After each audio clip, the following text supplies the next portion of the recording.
ધોરણ 9 ગણિત chapter number 11 પૃષ્ઠફળ અને ઘનફળ સ્વાધ્યાય 11.1 નો દાખલા નંબર 4 શંકુ આકારનો તંબુ 10 મીટર ઊંચો અને તેની પાયાની ત્રિજ્યા 24 મીટર છે તો તંબુની ત્રાસી ઊંચાઈ શોધો. તો અહીંયા આપણે ત્રાસી ઊંચાઈ એટલે એલ શોધવાનું છે.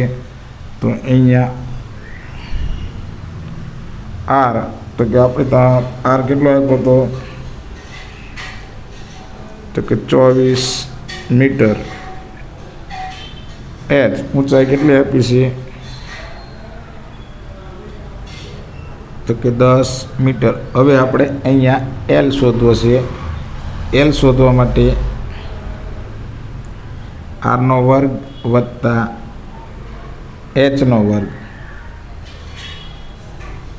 આર કેટલો હતો તમારી પાસે તો કે 24નો વર્ગ. એચ કેટલો છે તો કે 10નો વર્ગ. 24નો વર્ગ તો તમારી પાસે 24નો વર્ગ કેટલો થશે 570 વત્તા 10નો વર્ગ તો કે 100. આ બંનેનો સરવાળો કરો.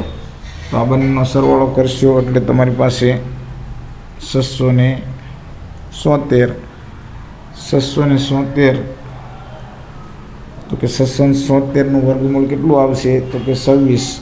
તો અહીંયા એલ તમારી પાસે કેટલું આવશે 26 મીટર.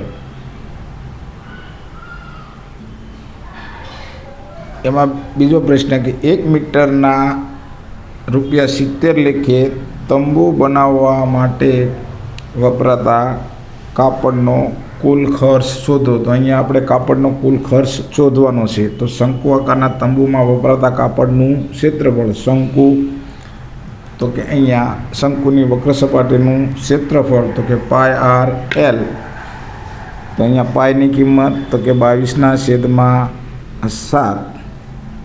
આર તો કે આર તમારી પાસે કેટલો હતો તો કે આર તમારી પાસે અહીંયા 24/1. એલ કેટલો આવ્યો તો કે 26/1. હવે આ તમામનો ગુણાકાર કરો. એટલે આ તમામનો ગુણાકાર કરશો એટલે તમારી પાસે 13,728 આવશે. તો કે 13,728 એને ભાગ્યા 7 કરો. આ આવ્યું. હવે આપણે 70 લખીએ તો અહીંયા કરો 13,728 ગુણ્યા 70/7. તો 10×7 તો કે 13,728 ગુણ્યા 10 કરો તો કે 13,728 ગુણ્યા 10. તો અહીંયા તમારી પાસે આવશે 1,37,280 કુલ ખર્ચ આવશે.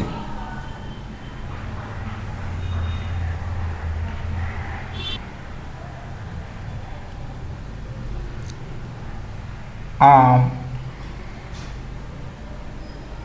તંબુ બનાવવા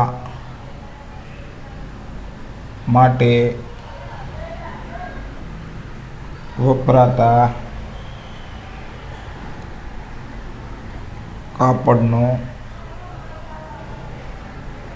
ખર્ચ 1,37,280 આવશે.